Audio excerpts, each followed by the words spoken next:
새벽 5시 반에 일어나서 추운 겨울바람 맞으며 공원 쓰레기 줍고 한여름에는 땀에 젖어 속옷까지 다 갈아입어야 하고 허리는 계속 아픈데 그래도 한 달에 27만 원이라도 벌어야 하니까 참고 일하시는 분들 정말 많으시죠. 그런데 그렇게 몸 힘들게 일하시는 분들 중에서 정작 본인이 실내에서 편하게 일하면서 그 3배 가까운 돈을 벌 수 있다는 사실을 아시는 분은 거의 없습니다. 주변 어르신들이 다 그렇게 하니까 나도 당연히 그래야 하는 줄만 알고 계세요. 더 안타까운 건 연금 깎일까봐 일부러 일을 안 하시는 분들도 많다는 겁니다. 그런데 실제로 계산해보면 연금은 거의 그대로인데 손에 쥐는 돈은 훨씬 많아지는 경우가 대부분이에요. 그걸 모르고 몇 년을 그냥 보내시는 거죠. 2026년부터는 이야기가 완전히 달라집니다. 하루 3시간만 일하고 그것도 에어컨 나오는 시원한 실내에서 편하게 앉아서 일하면서 한 달에 80만 원, 많으면 100만 원 넘게 받는 자리가 전체 노인 일자리의 절반을 넘어갑니다. 연금 한 푼도 안 깎이고 말이죠. 정부가 드디어 깨달은 겁니다.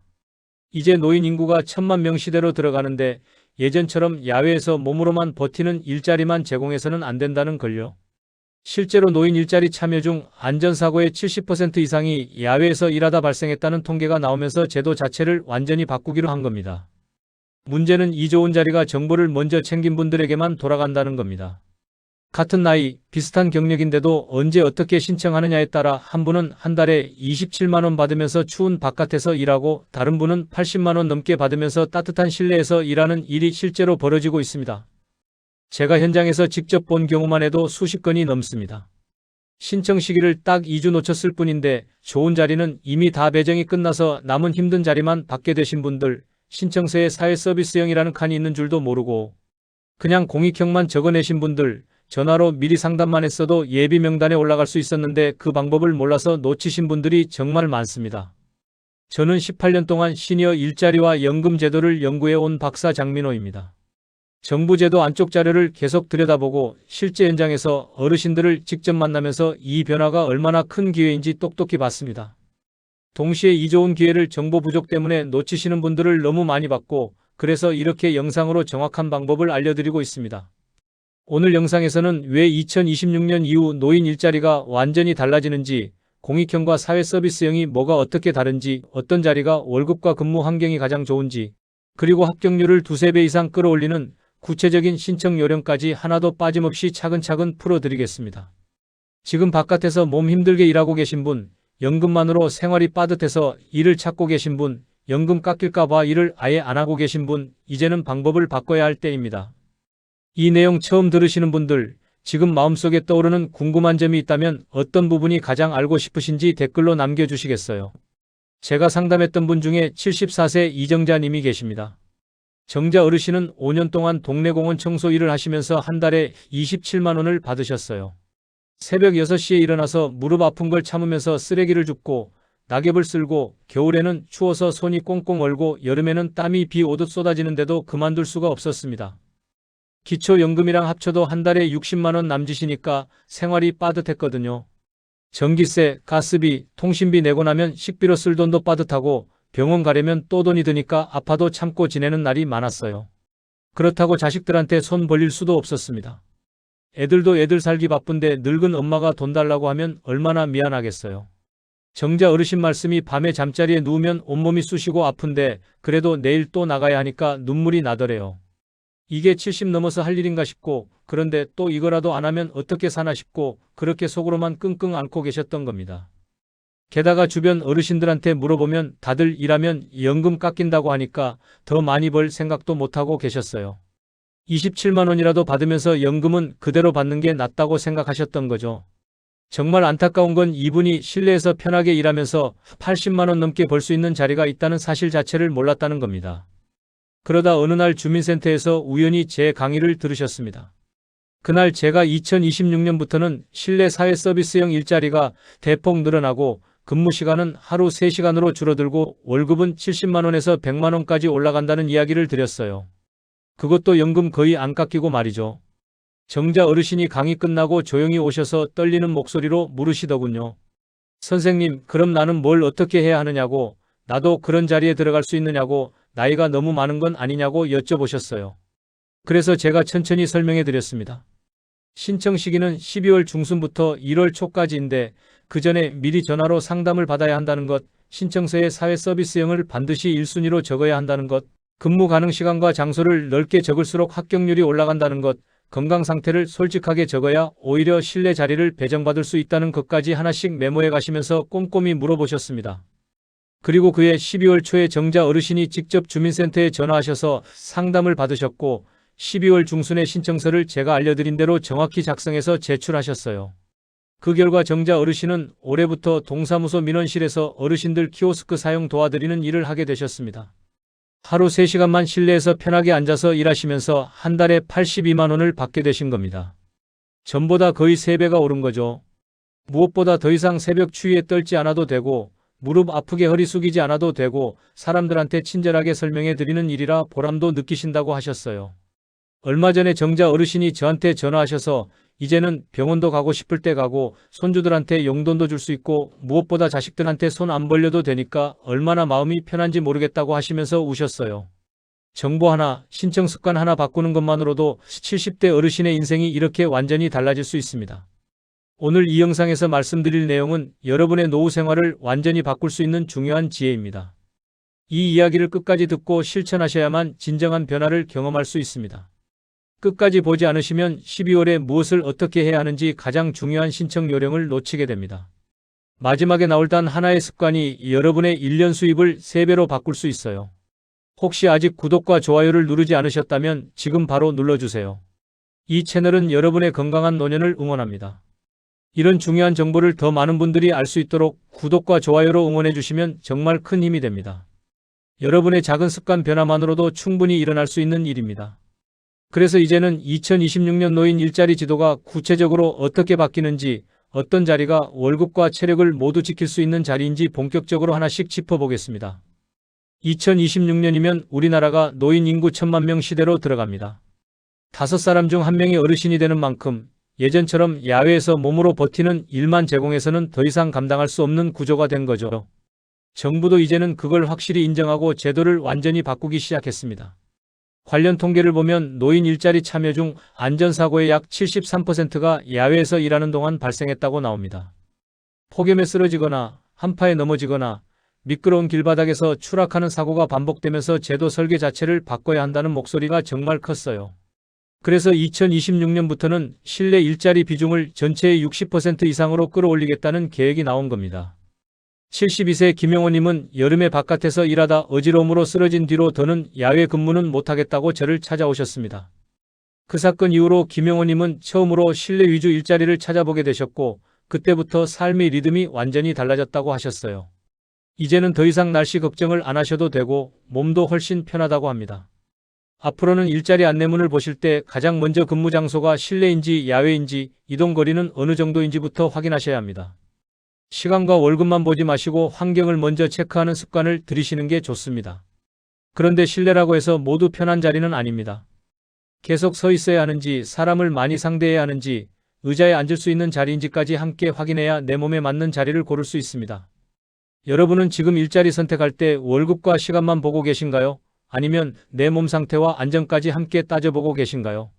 노인 일자리는 크게 공익형, 사회서비스형, 시장형, 민간 취업형 4가지로 나뉩니다. 공익형은 봉사 성격이 강하고 월 27만 원 정도, 사회서비스형은 월 60시간 기준으로 70만 원에서 많게는 100만 원 안팎까지 올라갈 수 있습니다. 시장형과 민간 취업형은 더 높을 수도 있지만 그만큼 책임도 커지는 구조예요. 관련 자료를 보면 사회서비스형과 시장형, 민간 취업형으로 갈수록 월급 수준은 올라가고 공익형은 비교적 안정적이지만 수당이 낮은 구조가 계속 유지되고 있습니다.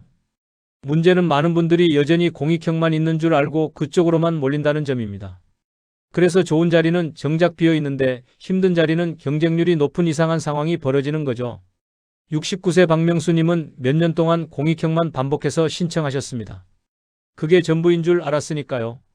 그러다 상담을 통해 사회서비스형 안내를 듣고 실내에서 주민 안내를 돕는 자리에 지원해서 합격하면서 월급이 거의 3배로 올라갔습니다. 같은 분인데 일자리 유형만 바꿨을 뿐입니다.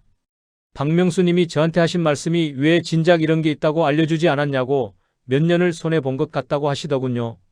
신청하러 가실 때 나는 공익형만 알고 있다 생각하지 마시고 담당자에게 4가지 유형을 먼저 물어보셔야 합니다. 그리고 내 체력과 성향을 이야기하면서 어떤 유형이 맞는지 상담을 요청해 보시는 게 좋습니다. 시장형과 민간 취업형은 수익이 높을 수 있지만 책임과 역할도 그만큼 커집니다. 체력과 성격을 고려하지 않고 무리해서 선택하면 오히려 부담이 될 수 있어요. 여러분은 공익형, 사회서비스형, 시장형, 민간 취업형 중에서 지금 내 상황에 가장 맞는 유형이 어느 쪽이라고 느껴지시나요? 제가 사회서비스형을 1순위로 추천하는 이유가 있습니다. 이 일자리의 핵심은 내가 평생 살아오며 쌓은 경험과 친절함이 그대로 경력이 된다는 점입니다. 근무 시간은 공익형보다 조금 늘어나지만 월급은 거의 3배 가까이 올라갑니다. 대부분이 실내 근무라는 장점도 있고요. 특별한 자격증이나 학력이 필요한 게 아니라 평생 사람을 대하며 살아온 경험이 가장 큰 자산이 되는 자리입니다.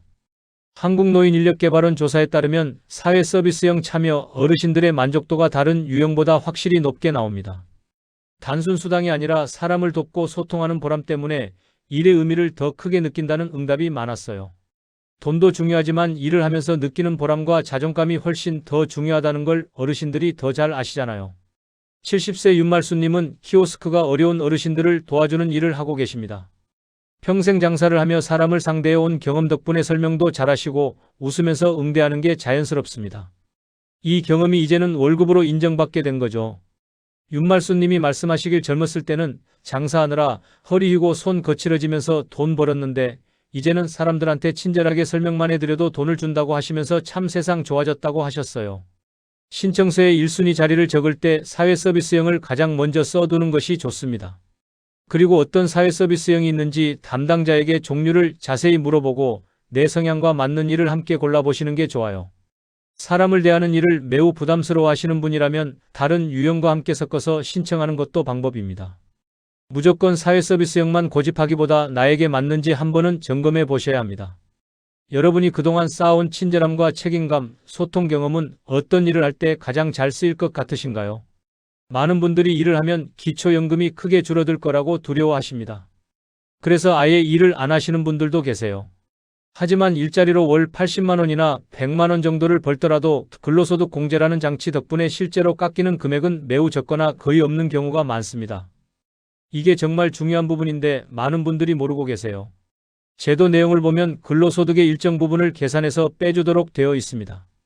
그래서 실제로는 연금이 전부 날아가는 구조가 아니라 일을 하면 손에 쥐는 총액이 훨씬 커지는 구조가 되는 경우가 많아요. 예를 들어 연금을 30만 원 받고 계신 분이 일자리로 80만 원을 벌면 연금이 30만 원이 다 없어지는 게 아니라 한 5만 원에서 10만 원 정도만 줄어들 수 있습니다. 그럼 손에 쥐는 돈은 100만 원 넘게 되는 거죠. 76세 최선자님은 연금이 줄어들까봐 몇 년 동안 일부러 일을 안 하셨습니다. 상담을 통해 실제 계산을 해보니 일을 했을 때 손에 남는 돈이 오히려 훨씬 많고 연금은 거의 그대로라는 걸 알고 얼마나 아쉬워하셨는지 모릅니다.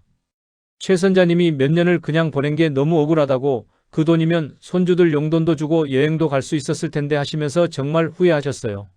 일자리에 지원하기 전에 가까운 주민센터나 노인복지관에 가셔서 내 예상 소득으로 계산하면 연금이 실제로 얼마나 바뀌는지 한 번은 꼭 확인해 보셔야 합니다. 숫자로 확인해 보면 막연한 두려움이 많이 줄어듭니다. 사람마다 소득 구조와 재산 상황이 다르기 때문에 이웃 이야기만 듣고 나도 그럴 거라고 단정 짓는 건 위험합니다. 꼭 내 상황을 기준으로 상담을 받아야 해요. 여러분은 혹시 연금이 줄어들까봐 일을 일부러 피하고 계시진 않나요? 2026년 일자리를 위한 집중 신청 기간은 2025년 12월 중순부터 다음 해 1월 초까지입니다. 이 시기를 놓치면 좋은 자리는 이미 배정이 끝나는 경우가 정말 많아요. 저는 이 부분이 가장 안타깝습니다. 좋은 제도가 생겼는데 신청 시기를 놓쳐서 혜택을 못 받는 분들이 너무 많거든요. 자료를 보면 69세 이상 어르신의 약 30%가 이 기간을 놓쳐서 아예 지원조차 못하는 것으로 나타납니다.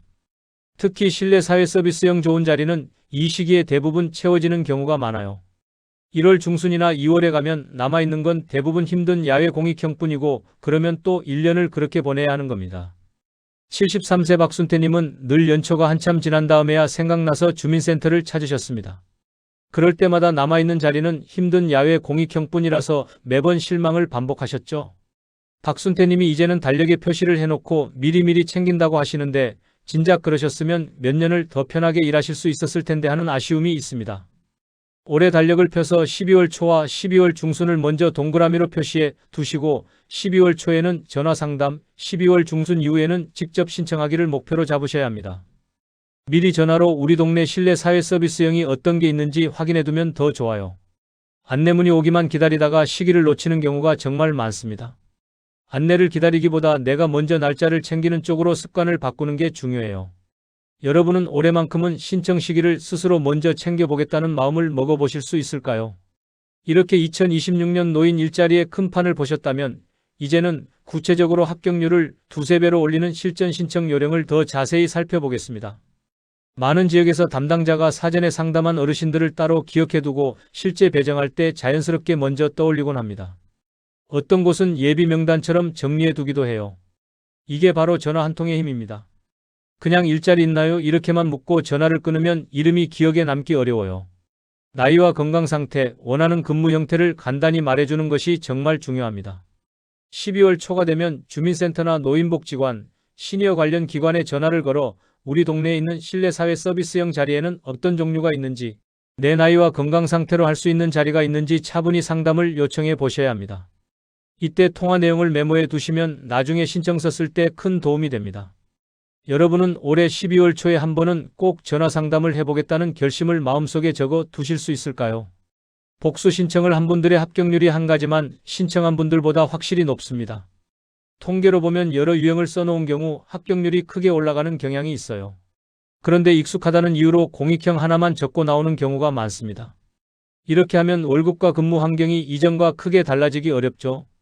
신청서의 1순위는 실내사회 서비스형, 2순위는 시장형이나 다른 적합한 유형, 3순위의 공익형을 적는 식으로 3칸을 모두 채우셔야 합니다. 이렇게 하면 상위 자리에서 떨어져도 차선의 자리를 얻을 가능성이 훨씬 커져요. 71세 정혜숙님은 작년에 사회서비스형 한 가지만 적어냈다가 탈락하셨는데 올해는 3가지를 다 적어서 2순위였던 시장형에 합격하셨습니다. 정혜숙님이 하신 말씀이 작년에 3개 다 적었으면 벌써 1년 전부터 일했을 텐데 하시면서 아쉬워하셨어요. 여러분은 신청서를 쓰실 때 최소 몇 개의 선택지를 꼭 채워 넣겠다고 마음먹고 계신가요? 담당자 입장에서는 근무 가능 시간이 넓고 희망 근무지가 여러 곳으로 적혀있는 어르신을 배정하기가 훨씬 수월합니다. 그래서 결과적으로 합격 가능성도 높아져요. 그런데 실제로 불가능한 시간대나 너무 먼 지역까지 욕심내서 적으면 나중에 본인이 힘들어집니다. 현실적으로 가능한 범위 안에서 넓게 쓰는 것이 중요해요. 가능하시다면 근무 가능 시간은 오전, 오후 모두 가능으로 적으시고 집에서 가깝고 익숙한 지역을 3곳 정도 순서대로 적어두는 것이 좋습니다. 이렇게 하면 담당자가 내게 맞는 자리를 골라줄 수 있는 폭이 훨씬 커져요. 68세 송기철님은 오전만 가능하다고 적었다가 탈락했는데 다음 해에 오전, 오후 모두 가능으로 바꿔서 적었더니 오전 자리에 합격하셨습니다. 결국 오전에 배정받았는데 선택지를 넓게 적었더니 합격할 수 있었던 거죠. 여러분은 지금 내 체력과 교통수단을 생각했을 때 어느 시간대와 어느 거리까지는 괜찮다고 느끼고 계신가요? 요즘 담당자들은 어르신의 건강 상태를 보고 야외와 실내, 활동 강도를 나누어 배정하려고 노력합니다. 허리, 무릎, 시력 등 정보를 참고해서 일을 나누는 거죠. 그런데 괜히 불이익이 있을까봐 허리나 무릎이 많이 아픈데도 괜찮다고 적는 경우가 많아요. 이렇게 하면 오히려 더 힘든 자리에 배정될 수 있습니다.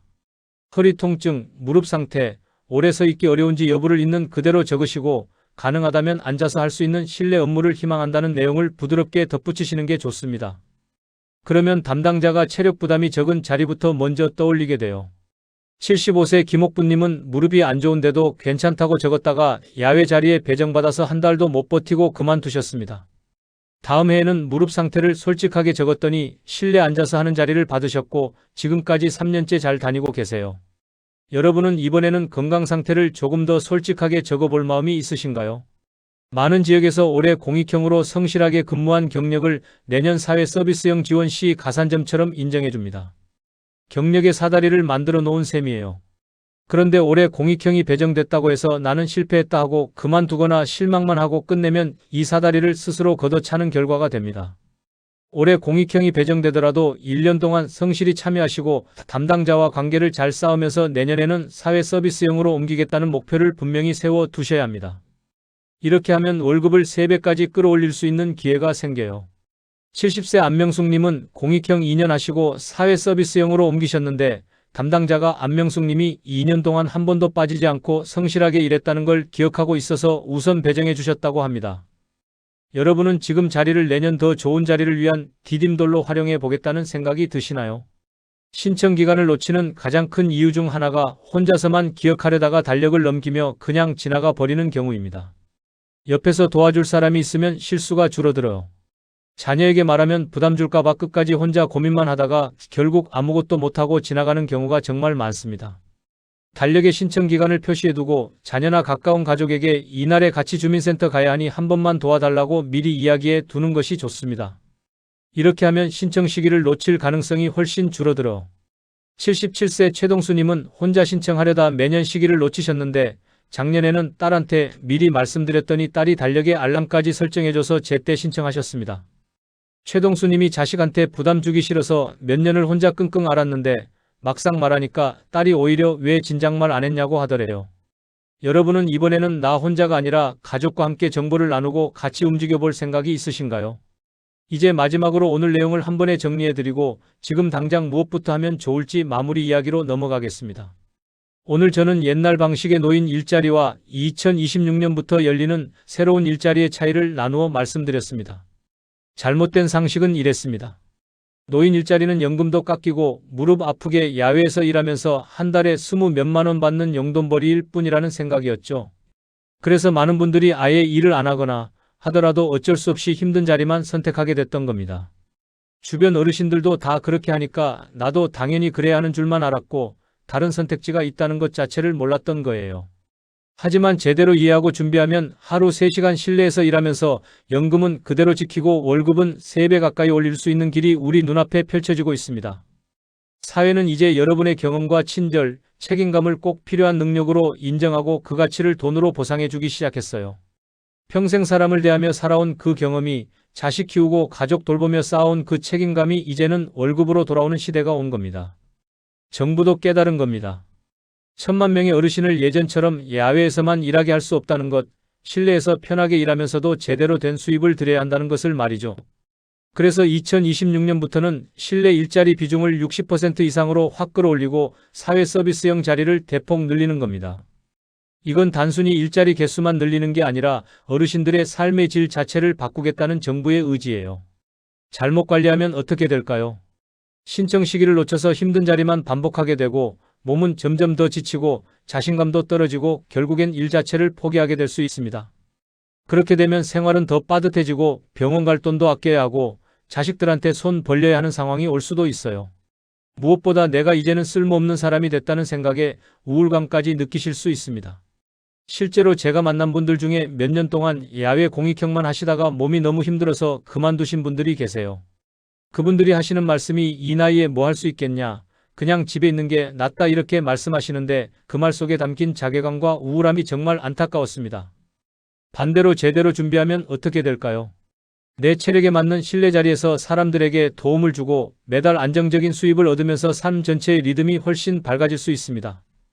병원도 가고 싶을 때 가고 손주들한테 용돈도 주고 자식들한테 부담 안 주고 무엇보다 내가 아직도 쓸모 있는 사람이라는 자존감을 느낄 수 있어요. 한 달에 80만 원, 100만 원씩 받으시면서 일하시는 분들 표정이 정말 다릅니다. 돈도 중요하지만 그것보다 더 중요한 게 사람들한테 고맙다는 말을 들으면서 일한다는 거예요. 키오스크 사용법을 알려드렸을 때 감사하다고 하시는 다른 어르신들, 민원 처리 도와드렸을 때 고맙다고 인사하시는 주민들, 그런 작은 순간들이 모여서 내가 아직도 누군가에게 도움이 되는 사람이라는 확신을 주는 겁니다. 오늘 이야기를 들으신 분들 중에 이미 야외 공익형으로 몇 년째 일하고 계신 분도 계실 겁니다. 그분들께 말씀드립니다. 지금이라도 늦지 않았습니다. 올해 성실하게 근무하시고 12월에 제가 알려드린 방법대로 신청하시면 내년부터는 실내 사회 서비스형으로 옮기실 수 있어요. 공익형 경력이 오히려 플러스 요인이 될 수 있다는 거 잊지 마세요. 아직 일자리를 시작하지 않으신 분들도 계실 겁니다. 연금 깎일까봐 걱정되셨던 분들, 나이가 너무 많아서 안 될 거라고 생각하셨던 분들, 이제는 주민센터에 가셔서 정확히 계산해 보시고 12월 초에 전화 상담부터 시작해 보세요. 생각보다 연금은 거의 안 깎이고 손에 쥐는 돈은 훨씬 많아질 겁니다. 나이는 문제가 아니에요. 80세까지도 신청 가능한 자리들이 많이 있습니다. 오늘 당장 실천할 수 있는 단 하나의 제안을 드린다면 집에 있는 달력이나 수첩을 펴서 12월 초와 12월 중순에 전화 상담하기, 신청하기 이 두 날을 동그라미로 크게 표시해 두시라는 겁니다. 이 작은 표시 하나가 앞으로 1년, 아니 앞으로 몇 년의 수입과 생활 리듬을 바꿀 수 있어요. 달력에 표시만 하는 게 아니라 그 옆에 주민센터 전화번호까지 적어 두시면 더 좋습니다. 그리고 가능하시다면 자녀나 가까운 가족에게도 미리 말씀해 두세요. 혼자 기억하려다 놓치는 것보다 함께 챙기는 게 훨씬 확실합니다. 부담 주는 게 아니라 오히려 가족이 도와줄 수 있어서 고마워하는 경우가 훨씬 많아요. 자식들 입장에서도 부모님이 안정적으로 수입을 얻으시면서 건강하게 일하시는 게 훨씬 안심이 되거든요. 혹시 주변에 일자리를 찾고 계신 어르신이 계시다면 오늘 이 영상을 꼭 공유해 주세요. 정보 하나가 한 사람의 인생을 바꿀 수 있습니다. 제가 상담하면서 느낀 건 정보를 아는 것과 모르는 것의 차이가 정말 크다는 거예요. 같은 조건인데도 어떤 분은 월 27만 원 받고 어떤 분은 월 80만 원 받는 이유가 바로 정보의 차이입니다. 다음 영상에서는 사회서비스형 일자리 중에서도 어떤 일을 선택하면 내 성격과 체력에 가장 잘 맞는지 실제 현장에서 어르신들이 겪는 하루 일과를 구체적인 예시로 보여드리려고 합니다. 키오스크 안내는 어떤 식으로 진행되는지, 주민상담은 어떤 내용을 다루는지, 복지 안내는 어떻게 하는지 실제로 일하시는 분들의 생생한 이야기를 들려드릴게요. 어떤 분들이 만족하시고 어떤 경우에 힘들어 하시는지까지 솔직하게 말씀드리겠습니다. 오늘 이야기 들으시면서 가장 마음에 남았던 한 문장이나 꼭 실천해보고 싶은 행동이 있다면 댓글로 남겨주시겠어요? 여러분의 작은 결심 하나하나가 모여서 2026년에는 정말 많은 어르신들이 편하게 일하면서 안정적인 수입을 얻으실 수 있을 거라고 믿습니다. 우리 함께 준비해서 2026년을 바꿔봅시다. 오늘도 끝까지 들어주셔서 정말 감사드립니다.